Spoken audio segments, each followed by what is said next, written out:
What is up, guys? Ivan here with getivan.com, and I have held off for long enough. It is time to tell the world about ChargeDesk.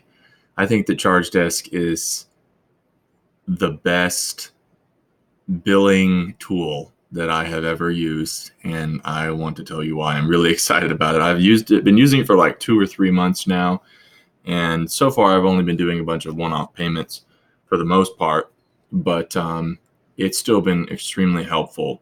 So what is ChargeDesk? Well, as you can see here, they are branding themselves as billing support. And the main idea is that it connects your payment gateway with your customer service gateway. And I think their main selling point is to try to integrate with companies that are doing a lot of customer service in a ticketing software, for example, and who need to be able to see the billing side of what's going on with the client without actually having to log into something like PayPal or Stripe and then do a search for the client or the product ID and then do a refund or determine if they've made a payment or whatever.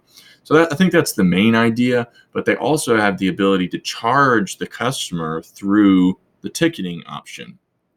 And for cheap purposes, you could use Zendesk for a ticketing solution, but I actually use Gmail because they have a Gmail integration feature. I particularly use G Suite and then the browser extension. So I'll show you guys the browser extension right now.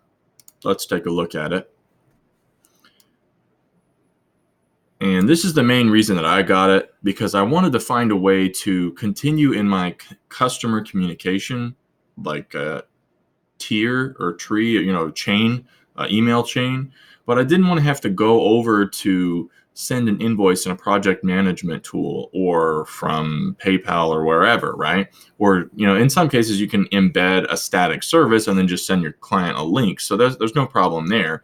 Doesn't really get much simpler than that. But if you want to send a custom payment, there can be kind of, there's a little bit of time wasting there. It can be a little bit cumbersome.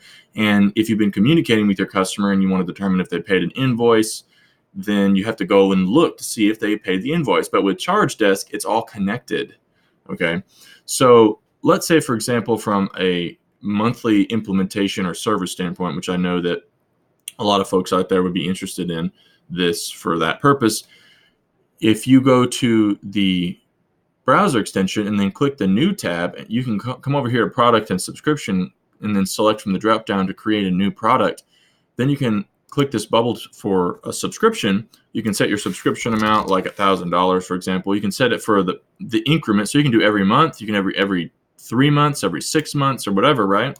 You can do it every day, every week, so it's this right here alone is extremely flexible. And then you can click on show options, and you can set a number of days for a trial.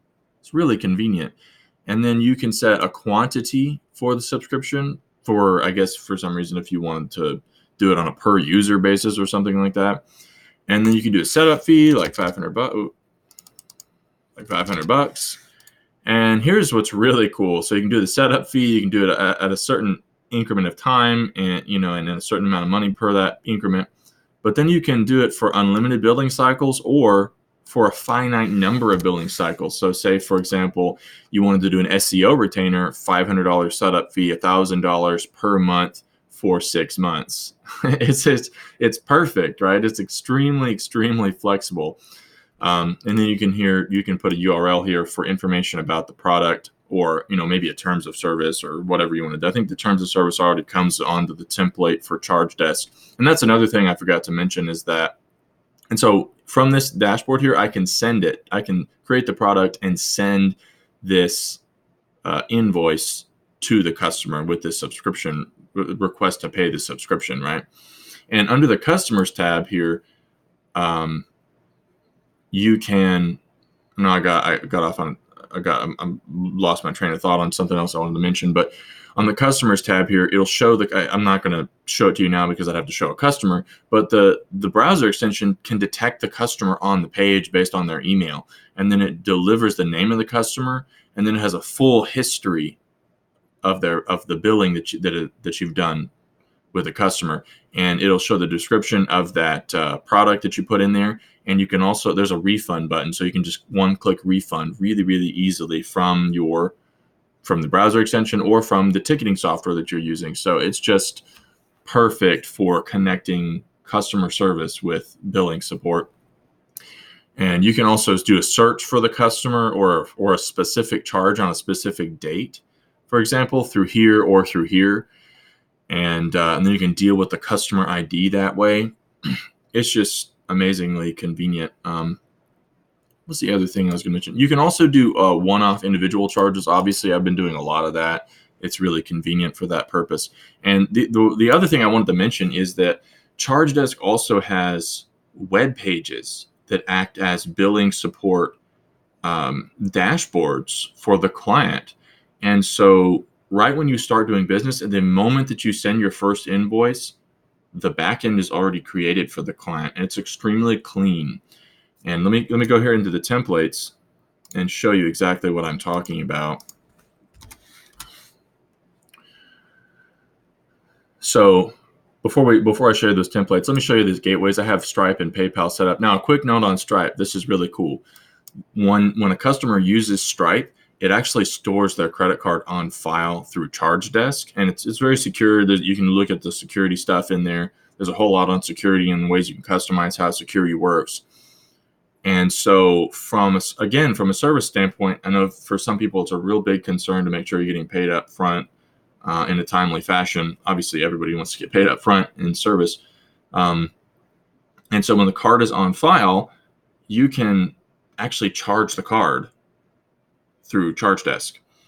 And so, obviously from the customer standpoint, you want to let the customer know that that's how you're doing things so that they don't freak out or whatever. Let them know. Obviously, from a subscription standpoint, it's going to be withdrawn automatically over every period of time. But with the card on file from, say, a 1v1 implementation standpoint, like let's say that the client is consistently asking you to do various tasks like creating pages or installing plugins or whatever. If the card is on file, they can make a request. You can say, okay, we're going to do this. They say, go ahead, charge the card on file, get to work. You don't have to send an invoice, wait for the invoice to be paid. It saves a lot of time. It's really, really, really convenient. So I just wanted to mention that about Stripe, because that's something you can do with Stripe. I think with PayPal, they have to log in, like they have to approve and things like that. So, okay. Now, let's take a look at the gateways. You got PayPal, Stripe, you've got MasterCard Payment Service, Gateway Service, Braintree Payments, a bunch of other wild and wacky ones. WooCommerce. And I think they actually added this after a conversation I had with them, because I was telling them how I found them, and they were like, actually, they were like, that reminds us, we need to add WooCommerce as a payment gateway. So that's pretty cool. Authorize.net. Let's see. There's a bunch of things. QuickBooks Merchant Services, so you can integrate that with your QuickBooks program. I know some people like to do invoicing through QuickBooks because it's directly integrated with your tax program. And there's just dozens here. You can even add a request for a payment gateway. Let's take a look at the help desks. So like I was saying earlier, you can do this through email, so through Gmail or G Suite, because all the extension has to do is detect the email on page, and then it can work. You got Azure Desk, Freshdesk, Help Scout. I'm sure that some of these integrate with their APIs, so it's probably not on page with the extension. These probably integrate with APIs, but I don't know. Zendesk, that would probably be the go-to choice for affordability. Intercoms, I think that's what this is. And a quick note on this live chat here: the guy that responds, I think, is one of the owners, or he's some sort of influencer in the company, and he's really competent. He really knows his stuff. And another quick note on that is, as you start to look through these templates and you look at the code that's being used, I mean, these guys are the documentation is fantastic. They are really clean. It's really clean, really, really organized. It just can't really get any better than that. And I say this kind of thing very, very infrequently, because you just don't see this kind of quality out there very much, Now, at the bottom of the help desks here, you've got ChargeDesk for tickets. And so since they're an intermediary service between your help platform and your payment gateway, they actually manage they manage like customer service dashboard, and they have a ticketing system. So whenever the customer clicks contact support or whatever, and they fill in a form from their dashboard or from an invoice or from a receipt or whatever, then it goes into the ChargeDesk ticketing system, and then they forward it to the email system. That's at least what I've observed. I don't know if they do that for the other ticketing systems, but just wanted to make a quick note on that. The ChargeDesk has a ticketing system built in, so really convenient. Let's take a look at some of these templates here. Let's look at these templates. So first of all, there's a ton of things you can customize. Under email, you can customize the payment receipt, the payment refund, the payment has been authorized, the payment has been voided, request for payment, subscription request. I mean, there's just a ton of different things, right? I'm not going to go through everything because we could be sitting here for an hour. But here's the main area. So when we're looking at the themes, here's the lines theme. Let me move this over here.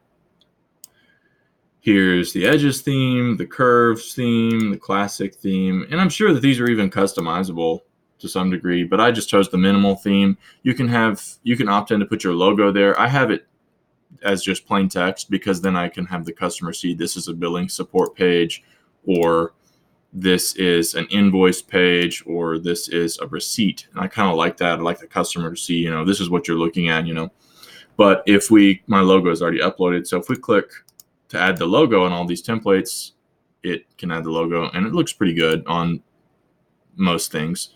So no problems there. There's a lot of presets for being able to customize things really easily. And then when you go into the details of some of these things, you can actually customize with your own code to some degree if you wanted to do that. But I went through everything. I made sure that the colors were what I wanted, and I maybe customized a couple of things, but the vast majority of it is ready to go out of the box, really well designed. Okay, let's move on here back to this gateway page. As you can see, there's settings you can customize for the emails, for the invoices, for the sales tax, and oh, you know what? I forgot to show you something. So on these pages here, like this area right here, this is the dashboard that the customer can access from either from these various invoices that you're sending or whatever, or you can actually connect this area to a subdomain if you wanted to have it on your own brand. And as you can see up here, there's actually a navigation. So charge details, and under charge details, request support, request refund, download invoice, billing history. And I don't think we can click on these in here because this is specifically for just the main charge details area.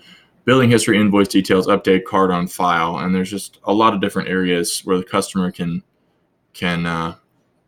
do their business without you having to customize templates and customize invoices each and every single time. All you have to do is send the amount of the payment, and it sends them an email. They set up their account, card on file if you want to do that, and get paid. And if you want to do customer service, and you can do all this from the email or the support ticket that you're dealing with that customer in. So it's just really, really convenient, and it's really cheap. Like the low end price for this right now is $30 a month, and that it makes things a lot easier. Okay, so sales tax, payment pages, customer self-support, app settings, app criteria, agent logs, currencies, dunning, API, and webhook. So apparently you can integrate this with other things, with their API, I guess, or something, or maybe with others. I'm not sure. Okay, so moving on, let's lastly look at the embed. So you can not only deal with this from inside the tickets, you can embed forms as though you didn't think it could get any better. So let's look at my prices page. Oh, sorry about that. Let me paste this here. Oh, okay, here we go. So this is probably going to change in the future, but I just wanted to show you this embed page here. This is for just an experimental service that I'm considering here for paper question type marketing advice. And I would like to show you the embed code, but I'd have to go into a bunch of I have to go into my backend stuff. I'm not really sure if there's any sensitive data back there, but it's a piece of JavaScript, and you can just put that JavaScript in the module and on page that you want. And they have documentation to add strings to be able to customize the form. And it's really, really, really simple. Like, it's not something to be intimidated by. I have it right now where I've also put a notification of a trial in here. I might change that. Obviously, it shows the name of the service, this amount of money per month, and then they can pay right here, either credit card or PayPal. This used to be all on one row, but now you can select these radials. It's really convenient. And it's a quantity indicator. You can probably get that removed, agree to terms of service, and then subscribe. So it's really, really simple. It's highly customizable. And you can actually, all of these forms, all of these products can be embedded, but they also come with their own URL. So you can send them the payment page as a URL also. Anyways, to recap, ChargeDesk connects your customer support portal, whether it's just plain email or it's a ticketing system, with your payment gateway, and it allows you to deal with customer billing in every facet, right? Well, maybe not every facet, but pretty much everything that is needed, right? All just from the communication system. So it's really convenient. And the billing features that ChargeDesk offers are extremely flexible. You can charge, per day, per month, per year, whatever. So you can charge by an increment of time. Then you can charge a setup fee. Then you can charge, then you can set a finite number of billing cycles if you wanted to do that. Like, for example, if you had a $1,500 web design job, then you could set it up so that the client only had to pay, a couple $100 a month for several months or whatever. So it's just really, really convenient from the standpoint of someone who is working with clients and charging them for all kinds of services, getting requests for all kinds of things. I used to use a invoicing template from Project Management Dashboard. I could go into the Project Management Dashboard. I'd have to, and then I would configure the invoice template with the service description and the price, and then I would email it to the client, and the client could pay it from the invoice, or I think they maybe had to make an account in the Project Management Dashboard. I'm not sure. So that was okay. That's obviously a lot easier than having to send someone a payment request directly in, Stripe or PayPal or whatever. But this is just a little icon in your browser extension, and it's integrated with email and other ticketing systems. And so you can just go up in there, put the amount of money that you want, paste the client email, and the invoice and all that template stuff is already taken care of. It's already built into the system, so it doesn't have to be customized. It's just way, way easier, way more flexible, way more powerful. I think it's the best customer billing option that I've ever come across. And so that's pretty much it. If you want to check it out, please check out my link below this video. It is an affiliate link. And if you're going to check it out on trial, please use my link. I'd really appreciate it. I'm a huge fan of ChargeDesk, and I'm sure once you start using it and give it a shot, then you will be too. Thanks, guys. I'll catch you later. Bye-bye.